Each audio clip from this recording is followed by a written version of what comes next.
Добър вечер. Здравейте от Лос-Анджелис. Намираме се в Culver City, в залата, където се проведоха изборите на българския клуб BASIS, Bulgarian American Cultural Society, Educational Society, българо-американски клуб за образование и културно-образователно дружество.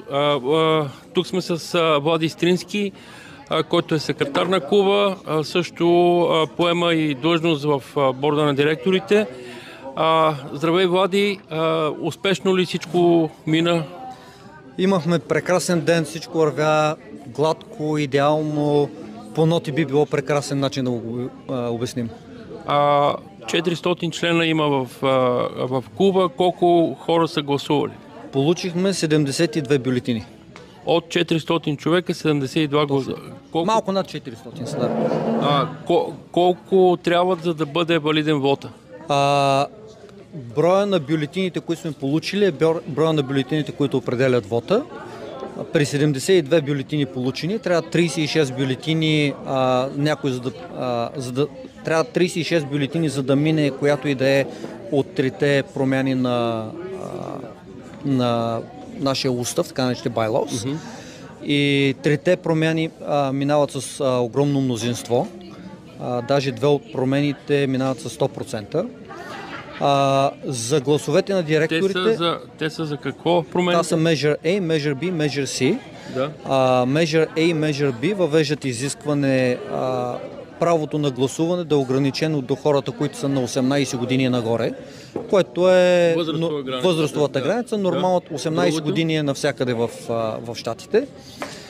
Втората промяна е за ограничение на гласовете до жители на щата Калифорния. В момента нямаме ограничение. Теоретически, ако си в България, в Испания, в Турция, където да можеш да гласуваш, което е малко... От кога влиза в... Значи от 400 и няколко човека, 72 са гласували, само повечето са по почтата, предполагам. Повечето дойдоха по почтата, 25 гласа получихме и на място.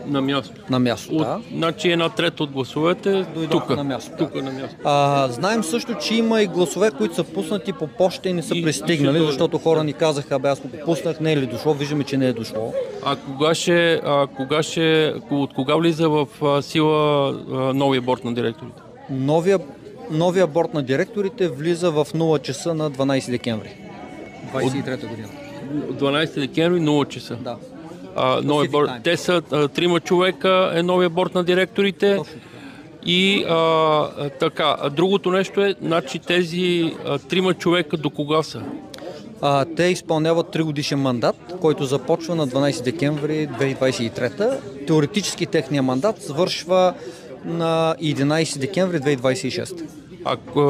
Допълнително ще добавят ли още до 5, защото се изгуби възможност да бъдат 5? Борда има такава възможност. Как се получава това?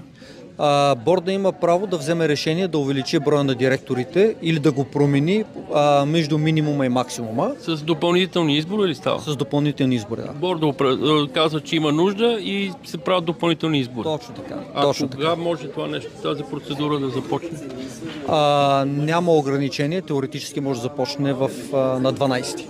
Днеска ти връчиха едно писмо в включването ни на живо. Той каза, че това е писмо, което иска извънредно събрание за... Да, получихме писмо от човек, които искат извънредно събрание. Колко човека? 30 човека? 30 човека са подписали това писмо.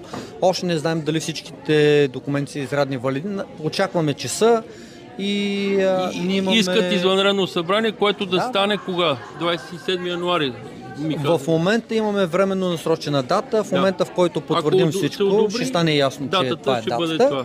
Временно насрочената дата вече е обявена. Това е 27 януари 2024 година от 16 часа Pacific Time. Планувате ли други длъжности да наемате хора за дружеството? Ще оставя този коментар за новия борд. Благодаря ти много, всичко хубаво, приятна вечер. Не искам те задържам, уморен си цял ден си тук, всичко най-добро. 7 часа сме на работа. Благодаря много. Вече дълъг ден. Благодаря много, приятна вечер.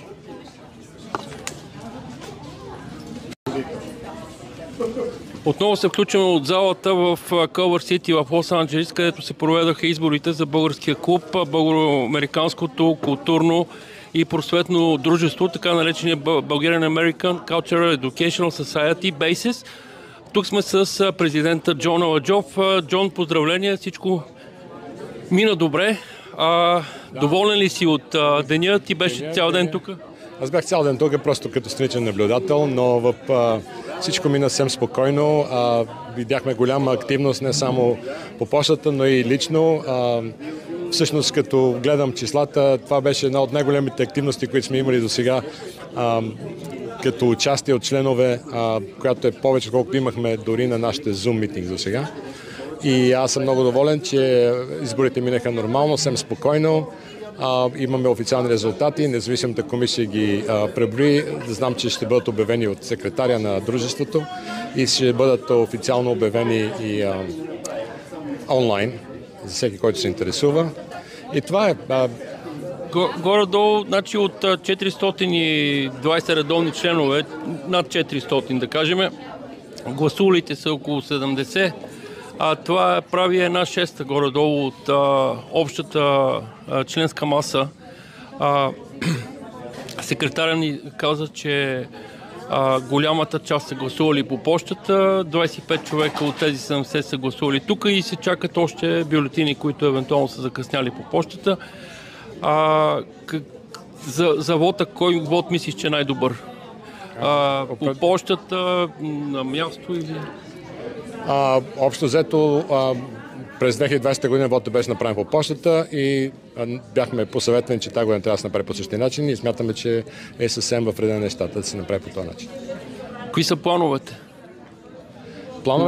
Борда започва да работа от 13. Да, тази вечер ще празнуваме просто факта, че приключваме успешно 3 години и новия борд започва работа от 13. Ти се натоварваш отново с много работа. Президент, chairman of the board и в борда на директорите? Няма. По начин, по който работи сега, избраните директори гласуват да се изберат кой от тях ще бъде chairman of the board. И след което започва тежката борба за събирането на officers.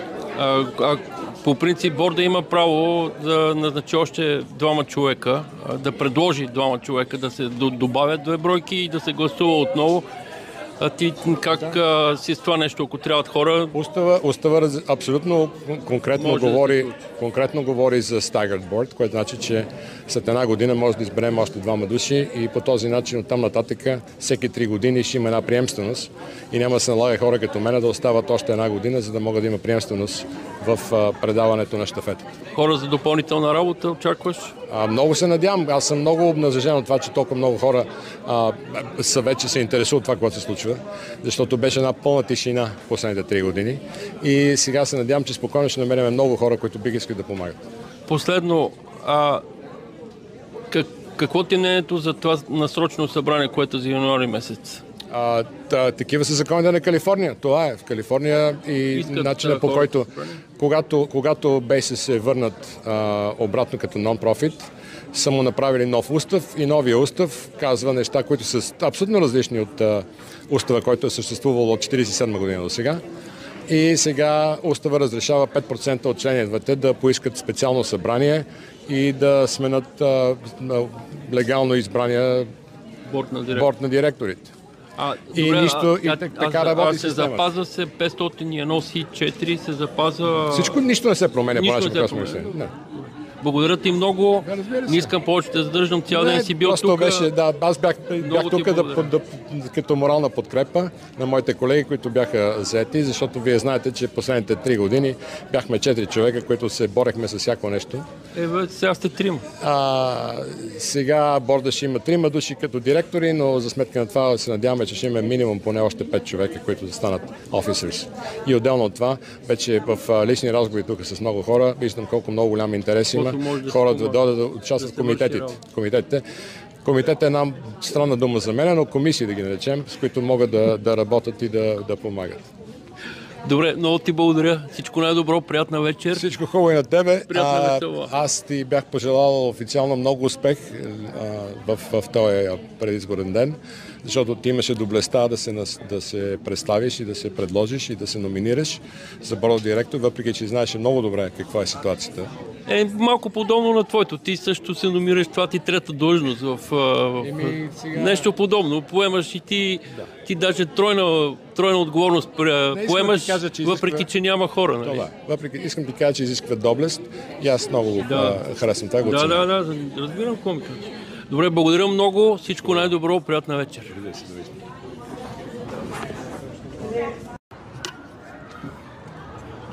Отново добър вечер от Лос-Анджелис. Намираме се в Кълър Сити, в залата, където се проведоха изборите на така наречения български клуб или BASES, Bulgarian American Cultural Educational Society, българо-американско културно-просветно дружество, което съществува от 1947 година, регистрирано, малко по-рано са събрали хората.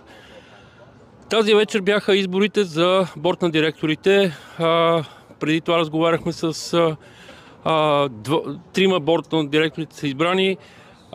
Преди това разговаряхме с двама от тях. Сега разговаряме с третия, Веси Казачка, която за разлика от тях, Казашка, която за разлика от тях за първи път се включва в живота на българското комюнити, така да се каже. Те вече имат опит. Единият е президент и в момента президент изпълнява 3 длъжности и също и chairman of the board. Джон Аладжов, другия Владимир Стрински, който е секретар на BASES и вече и в борда на директорите също. И Веси Казашка. Веси, честито, благодаря ти много, че намери малко време. Как го чувстваш? За първи път ти е? Аз не съм за първи път част от българското общество. Не, Тук аз от 10 години или повече имам връзка с хората покрай народните танци и така нататък. Специално за клуба, за управлението на клуба, наистина за първи път ми е, така че е просто нещо ново преживяване.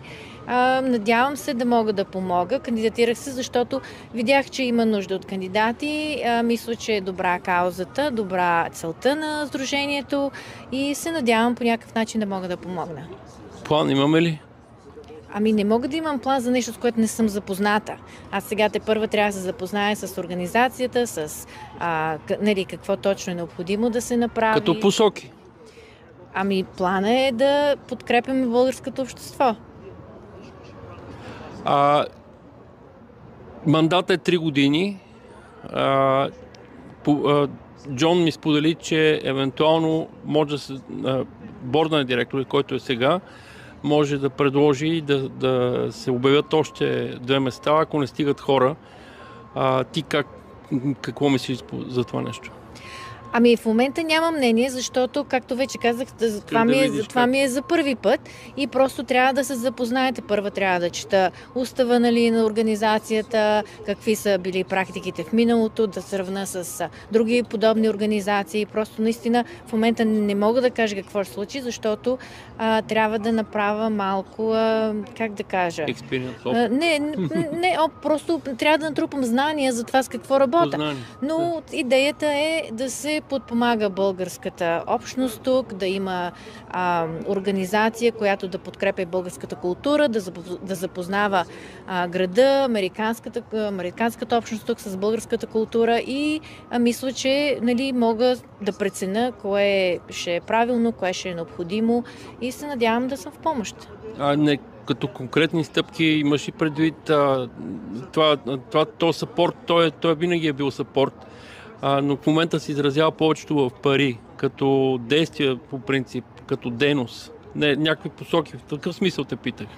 Ами, не мога да кажа в момента като какви посоки, защото знам, че организацията, нали, преди 3 години все още имаше неща свързани с легалността, свързани с статута. Нали. Една организация, която има промени, отнема доста повече време от 3 години, според мене, и отнема дори няколко години просто самата организация да си намери мястото, как точно да работи. И тези неща по принцип, нали, аз не съм от мисълта, че сега, понеже аз съм борден директор, аз съм някаква гениална личност, която ще дойде и ще направи някакви чудеса тук.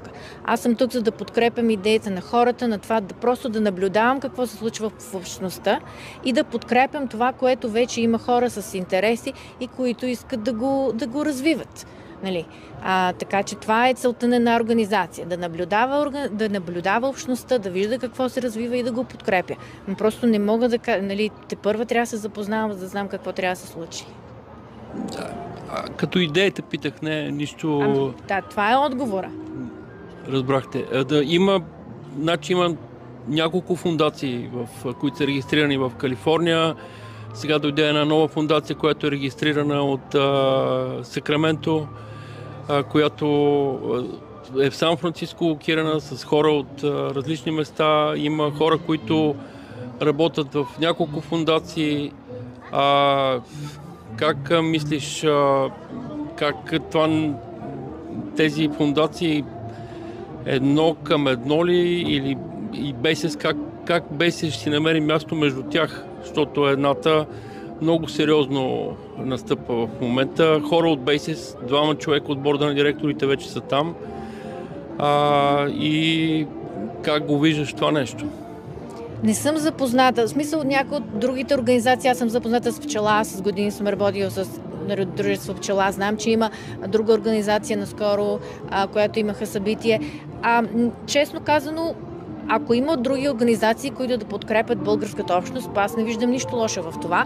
Какво, нали, не мога да правя сравнение между тях и Basis, защото все още не съм запозната с детайлите. Просто, наистина, колкото повече хора подкрепят българска общност, толкова по-добре. Аз не съм тук, за да съм конкуренция на някой или да се боря с някой за хората. Идеята е просто да има достатъчно възможности на различните хора да се изявяват и хората да са подкрепени.